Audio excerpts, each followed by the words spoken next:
c'est la clameur. Les casseroles sont sorties en cortège. Aux quatre coins de la ville, à plus de 49 personnes, elles sont venues transgresser la loi du prince.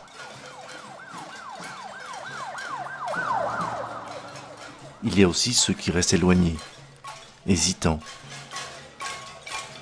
Il y a ceux qui râlent sous le manteau, contre ces agités. Il y a la génération X, qui découvre leurs enfants refusés, ce qu'ils ont accepté.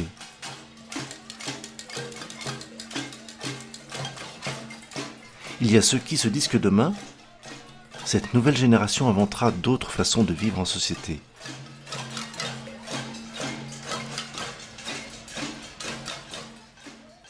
Avec ce film, nous cherchons à rendre compte de cette pluralité de postures.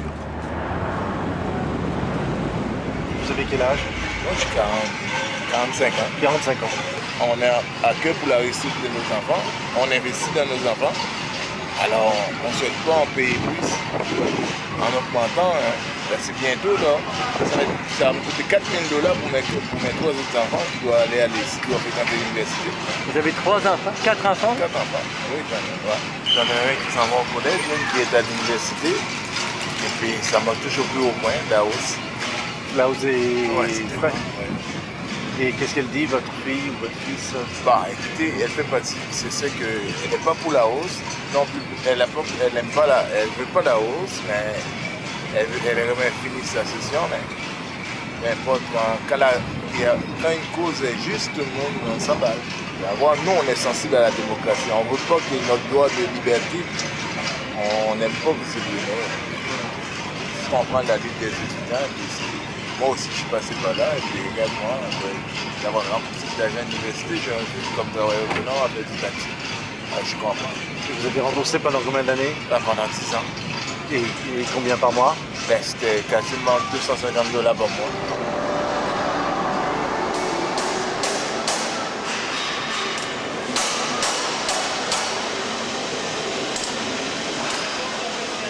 Moi, quand j'étais petit, la possibilité de réussir à aller à ce niveau-là, au point de vue de l'argent, ça allait influencer mon choix de carrière. Ma mère est infirmière.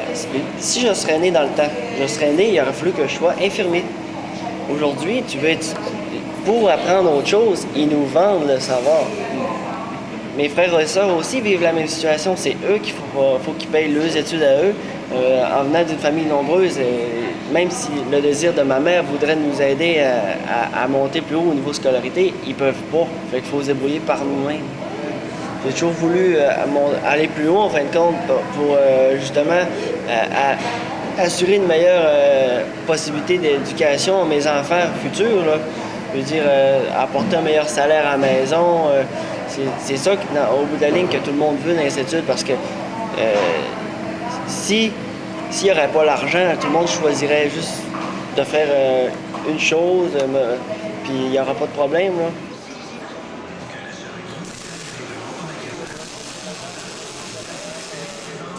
En rentrant ici, ils nous le disent. Ils disent on a été touché par la crise, on est sûr d'avoir juste d'ouvrage pour trouver en ce moment pour 2 mois environ. Puis après ça, on va voir si on a eu d'autres contrats. Je veux dire, on est bien ici, sauf que c'est toujours embêtant de savoir, bon, dans 2 mois, est-ce que je vais pouvoir continuer à travailler? Parce que moi, personnellement, je suis marié, puis il faut que je paye les études à ma femme. C'est bien de financer les études de sa femme, c'est bien? Ben, c'est mon devoir. C'est bien? Oui. Mais on travaille à deux, je veux dire, on fait... C'est une caisse commune. Ouais, une caisse commune, c'est normal. Là. Et à partir du moment où on est marié, tout tombe sur nous. Fait que on était conscient de ça, sauf qu'avec la hausse, ça vient comme poignarder un peu dans le dos. Avant que la grève commence, pour payer les frais de scolarité, elle arrivait le soir puis elle en pleurait tellement qu'elle était fatiguée, puis ça devient déprimant. Puis, elle n'a pas le temps de manifester, il faut qu'elle travaille aussi. Je vais utiliser les arguments qu'elle dit. En ce moment, ce qui se passe, c'est qu'on assiste au réveil d'une nouvelle société. Nous autres, on est en train, notre société à nous, on est en train d'essuyer ce que nos parents se sont toujours laissés faire sur le dos. Le gouvernement a entraîné une loi qui n'était pas d'accord. Ah, c'est drôle, ils faisaient que chialer dans leur maison, sauf qu'ils se laissaient manger à la laine sur le dos. Là, à cette heure, le gouvernement s'étonne pourquoi notre génération à nous se lève puis parle pour dire non. Fait que c'est carrément le réveil d'une nouvelle société qui est en train d'arriver. T'as beau avoir la tête, mais si t'as pas de sous, si ton père, t'as vu ton père sur le BS toute ta vie, tu dis, bon, ben moi, c'est pas ça que je veux. Moi, je pars, je m'en vais vers mon futur, puis là, je vais être un avocat. Quand quelqu'un part dans ta vie, tu vas arriver à la limite que ta mère ne pourra pas t'aider. Alors là, tu prends une décision. Bon, je veux-tu vraiment faire ça? Je suis vraiment assez fort pour me rendre là? Bof. Je travaille dans une shop, puis je suis bête, tu sais. Ton futur, il va comment s'étendre? Des fois, il faut que tu ailles à la maison, là, c'est pas... Alors, c'est ça que je trouve plate. Je trouve que les gens pauvres dans un sens, ben, en tout cas, là, c'est plus le pauvre moyen, là. Il n'y a pas beaucoup de chance, tu sais, de pouvoir se rendre un médecin. Faut pas se leurrer, là. Tu sais, si t'as pas d'argent, tu peux pas aller à l'école. Nous, les coiffeuses, on peut écrire un livre et devenir millionnaire. C'est pour ça qu'on est venu. Mais Ouais. dans les potins, quand la vie personnelle est donnée par petits bouts ici, à l'extérieur, à vous, à d'autres, mes problèmes personnels, quand ils sont multipliés par 3, 4, 5, on a quand même tous un peu les mêmes problèmes ou pas? Oui, souvent on réalise que les problèmes des autres, les tiens, sont rien en comparatif à ce que tu entends dire des gens des fois. Tu as de la peine, tu as de la joie. Souvent c'est des histoires d'horreur aussi. Mais nous, on est un peu les psychiatres, les psychologues, on n'a pas le droit on peut donner du conseil si on nous demande, mais on n'a pas vraiment... Oui, on écoute. On est le barman des cheveux, dans le fond. Il y a 3 règles en coiffure. On ne parle jamais de religion, on ne parle jamais de politique et on ne parle jamais d'argent personnel. Donc moi, je vais vous donner mon opinion la plus franchement, sans trop prendre de côté, ni d'un côté ni de l'autre, ni du parti politique, ni du côté étudiant. Je suis tout à fait d'accord sur le fait qu'il y a finalement, quelle que ce soit de la cause, qu'il y a quelqu'un qui mette son pied à terre et dise assez, c'est assez. Par contre, la prise d'otage des citoyens de tous les jours qui vont travailler, peut-être qui ne peuvent pas se rendre, qui veulent se rendre à la maison et qui ne peuvent pas le faire, ça, c'est un côté que je suis tout à fait en désaccord. Maintenant, c'est plus rendu pour la cause, je trouve. Maintenant, c'est action et réaction.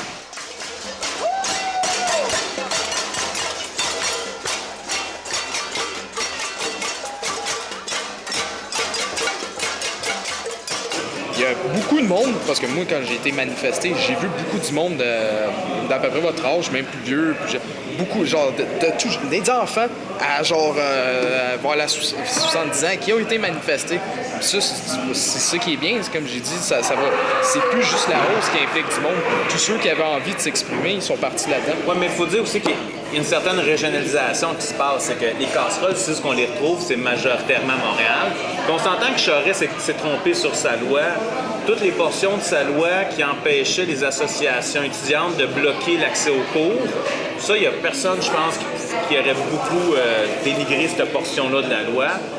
Le bout où ce qui empêchait le monde de manifester dans les rues, là, il s'est mis la population en général à dos à l'extrême. Il s'est trompé sur ce point-là, moi, je pense. Ça a parti avec un problème étudiant, ça a débordé, c'est rendu un problème collectif. Les casseroles, ça évite la violence. On est chanceux qu'il y ait des casseroles. Parce que dans les autres pays, c'est les armes qui sortent. C'est pas la même chose.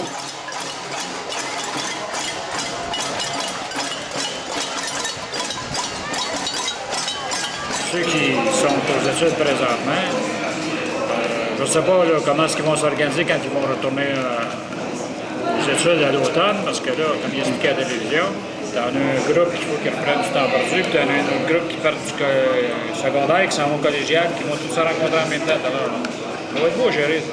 Vous êtes avocate? Et donc, vous étiez manifestante devant le palais? Je suis pas allée manifester, j'ai vu les manifestations, Les manifestants ont ma sympathie, mais j'ai pas manifesté. Pour moi, là, c'est que je dois vous dire qu'au début, j'avais pas de sympathie pour les étudiants en me disant il me semble que c'est relativement marginal et tout ça. Et ils m'ont fait faire un bout de chemin.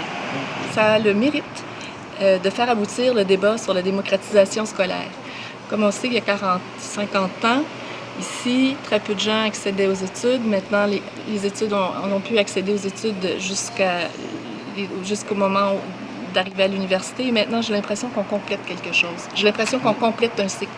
Dans ce contexte-là, il me semble que j'ai hâte de voir les impacts, peut-être sur 4, 5, 6 ans. Ah oui? Parce que non, ce sera pas je crois pas à l'instantanéité des résultats. D'accord, oui, moi non plus.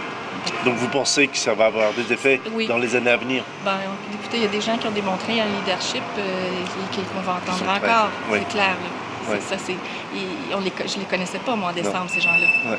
Alors, évidemment, ils ont pris la parole, ils ont vraiment fait une prise de parole. Eh bien, je les écoute, c'est bien sûr, je les entends, je suis pas la seule. J'ai l'impression que maintenant, on arrive à autre chose. Il y a une prise de conscience sur le mérite d'un système où on essaie de contrer les favoritismes.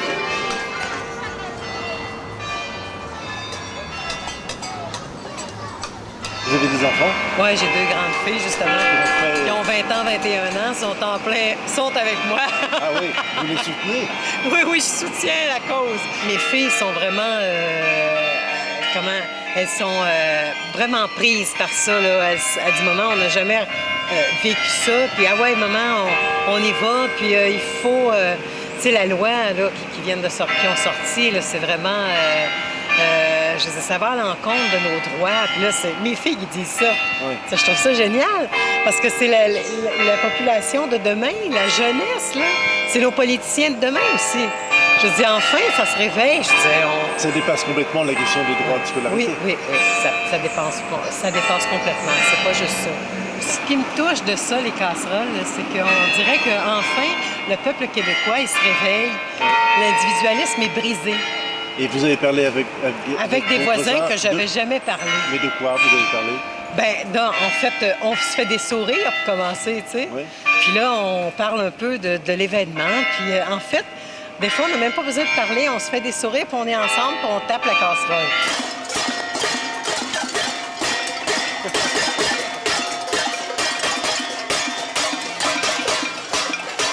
Et là, c'est parce que ça fait quelques soirées que ça dure et ça perdure. C'est fatigant, c'est sûr, c'est bruyant, puis ça commence à 8 h, ça finit vers 9 h, puis c'est tout le temps dans le coin ici. Mais c'est correct.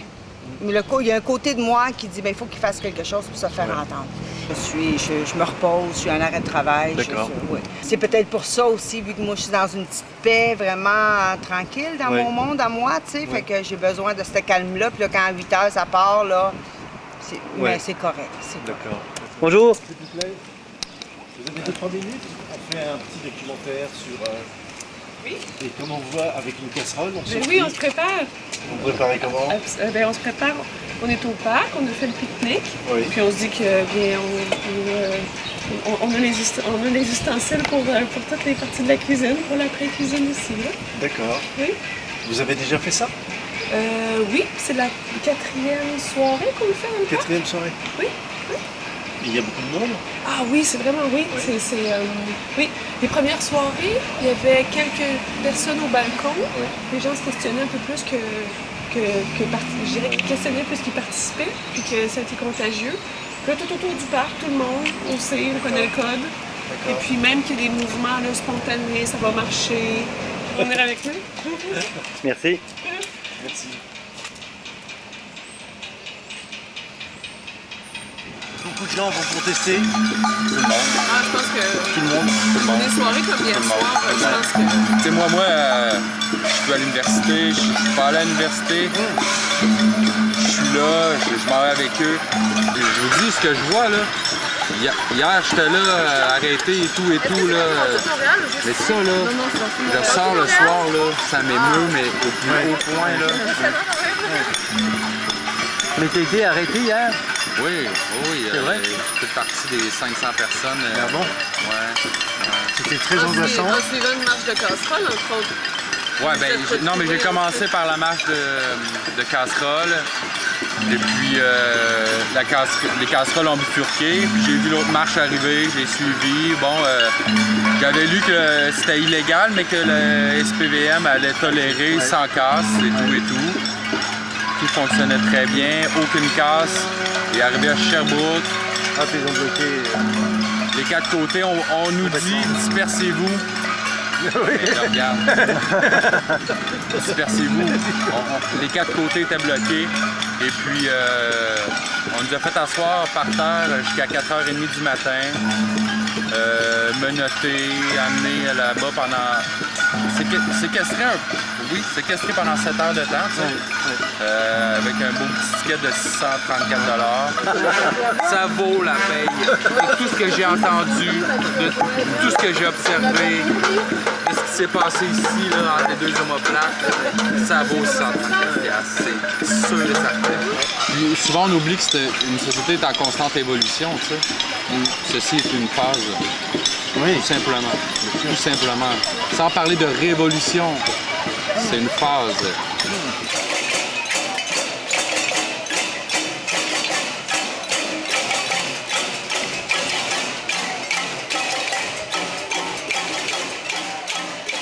Je suis un gars de Montréal, je suis un gars de Rosemont, du quartier ici. J'ai 44 ans, je suis père de 2 fils, un de 13 ans puis l'autre de 10 ans. Moi, pourquoi que je m'engage comme ça, c'est pour eux. C'est carrément pour eux. On a été une génération... Les X, en fait, qu'on nous a appelés, les X, on a à peu près rien foutu. On a créé un vide entre les années 70 et aujourd'hui. On n'a pas passé à l'histoire, on n'a rien créé. Le seul mouvement que les X ont soutenu en partie, c'était la souveraineté en 95, le référendum de 95. On n'a jamais eu d'autres luttes, à part de se battre entre nous autres, parce qu'on était des années de la récession, début des années 80, la récession. On a appris à se dire, mais là, la vie va être dure, puis il faut que tu te battes pour ta job, puis ci, puis ça, puis c'est normal que tes conditions vont être moins bonnes aussi. Et on a comme grandi comme ça, en regardant les boomers en avant de nous autres, et en regardant les Y, puis là, on s'est mis à rire des Y. C'est plus facile que de rire des boomers. Mais ils nous donnent toute une leçon d'histoire, présentement, puis de sociologie, ces jeunes-là. De la façon qu'ils peuvent s'organiser, on n'a jamais, nous autres, les X, réussi à faire ça, un minimum, s'organiser. Je vois la structure établie, je vois les représentants, je vois tous ces gens-là qui sont là à se battre pour un modèle que moi, je crois fermement, de rendre accessible l'éducation au plus de nombre de gens possible. On est sorti avec les camions, les premiers casseroles dans la rue, là. Les gens, la première journée, le mardi, là, les gens se sont assis à terre. On a des images ici qu'on a filmées d'en haut. Là. Les gens assis à terre. De voir la réaction des gens. Puis de voir devant le poste, puis d'un coup, tout le monde se met à terre devant le poste. Puis de voir le citoyen, de voir qu'il y a des institutions et des citoyens qui, malgré leur responsabilité civile, se tiennent debout.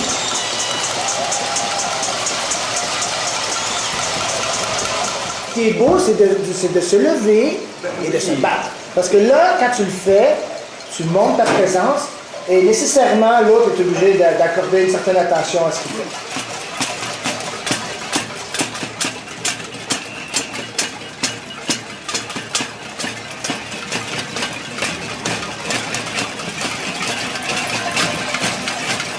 Ce qui me surprend, c'est que tous les âges embarquent au niveau social.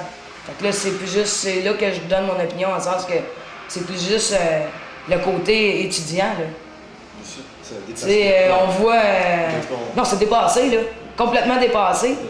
Les gens de tout âge, même dans la rue avec les petits-enfants, les grands-parents, on parle de génération, alors c'est plus juste au niveau d'études, là.